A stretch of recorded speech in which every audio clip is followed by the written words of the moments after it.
मैं उमेश कुमार पुनः आपके बीच में एक बार। समस्याएं ही परिवर्तन लाती है, संकट ही परिवर्तन लाता है। आप जाने कि जब जब समस्या आएगा तब तब परिवर्तन आएगा। तो यह धारणा बिल्कुल सही है कि समस्याएं ही परिवर्तन लाती है। बिना समस्या का परिवर्तन आएगा ही नहीं। अगर आप घोर समस्या से गुजर रहे हैं तो आप में निश्चित रूप से परिवर्तन आएगा। यह बिल्कुल सत्य है। समस्याएं ही परिवर्तन लाती है, संकट ही परिवर्तन लाती है। इसे घबराने की ज़रूरत नहीं है, बल्कि अलर्ट हो जाने की ज़रूरत है। हमेशा अलर्ट मोड में रहें, शांति से सोचें, विचार करें कि यह संकट क्यों आया है, कहाँ हमसे चूक हुई, कहाँ भूल हुई। उस भूल को, उस चूक को, उस गलती को हमें स्वीकारना है, समझना है, उसको स्वीकार करके उसमें परिवर्तन लाना है। कुछ नया चीज लाना है, जो कमी है उसको दूर करना है। यह समस्या आपकी कमियों को दूर करने के लिए लाया है। चाहे वो जीवन में किसी तरह का समस्या हो, मानसिक हो, शारीरिक हो, आर्थिक हो या आध्यात्मिक हो, या किसी तरह का भी कोई भी प्रॉब्लम है, कोई भी समस्या है जो आपको रोक रहा है आगे बढ़ने से, जीवन में तरक्की करने से, तो तुरंत डिसीजन मत लें, बल्कि स्थिर हो जाएं, सोचें, फ्लेक्सिबल रहें, रिलैक्स मोड में रहें और सोच विचार करके ही तब कोई कदम आगे बढ़ाएं। निश्चित रूप से आप सफल हो जाएंगे। आप देखें एक एग्जाम्पल, बच्चा जब स्कूल आता है और वह किसी सब्जेक्ट में फेल करता है तो वह अपने आप को दोष नहीं देता है, वह दोष टीचर को देता है, वह दोष अपने कोचिंग को देता है, वह दोष विद्यालय को देता है कि उसके चलते ही मैं फेल किया। मैं तो प्रतिदिन स्कूल आ रहा था, मुझ में कहाँ कमी थी। मैं तो प्रतिदिन स्कूल आ रहा था, मुझ में कहाँ कमी थी। यह टीचर ही ठीक से नहीं पढ़ाएं, टीचर का ही दोष है।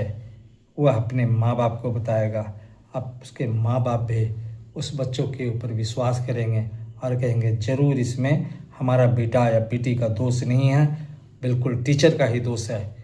उस कोचिंग में पढ़ाई नहीं होता है, वहाँ उस स्कूल में पढ़ाई नहीं होता है, इसका नाम कटाओ, कहीं और लिखाओ।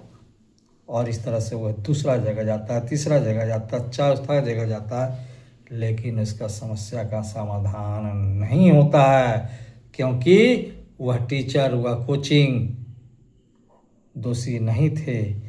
वह दोषी कौन था? वह स्टूडेंट दोषी था। वह ध्यान देना छोड़ दिया था, पढ़ना छोड़ दिया, घूमना चालू कर दिया। क्योंकि जब टीचर बताते हैं तो एक ही बार पूरे क्लास को बताते हैं, तो उसमें से दूसरा लड़का क्यों आगे? दूसरा लड़का का सब्जेक्ट क्यों नहीं कमज़ोर है? दूसरा लड़का फिर पीछे क्यों नहीं है? केवल वही क्यों ऐसा है? तो समझ लीजिए कि वह लड़का पढ़ाई पर ध्यान नहीं दे रहा है, इसके चलते वह पीछे हो गया, वह उसका सब्जेक्ट कमज़ोर हो गया। तो उसको वह सब्जेक्ट मजबूत करने की ज़रूरत है, उस पर विशेष ध्यान देने की ज़रूरत है। देखिएगा, अगर वह विशेष ध्यान देगा तो निश्चित रूप से वह लड़का आगे निकल जाएगा। यही तो समस्या का समाधान है। मनुष्य के जीवन में भी ऐसा ही है।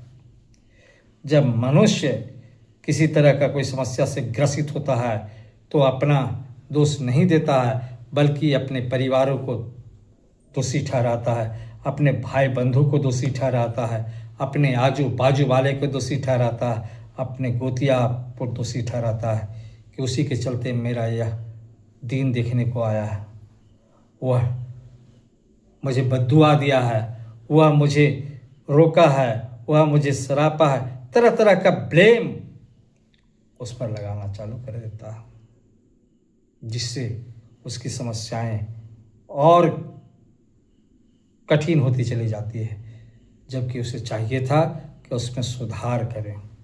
कहाँ हमसे भूल हुआ है, गहराई रूप से सोचें, गहराई रूप से ध्यान दें कि कहाँ हमसे भूल हुआ, कहाँ हम गलती कर दिए। उस भूल को स्वीकार करके अपने आप को सुधारे, अपने आप में परिवर्तन लगाए, तो देखिएगा वह निश्चित रूप से समाधान मिल जाएगा और वह निश्चित रूप से आगे बढ़ जाएगा। यही तो समाधान है, यही तो समस्या का समाधान।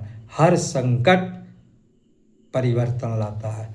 जो संकट आया है आपको आगे बढ़ाने के लिए आया है, क्योंकि आप पीछे की ओर घिसक रहे थे, पीछे की ओर घसक रहे थे।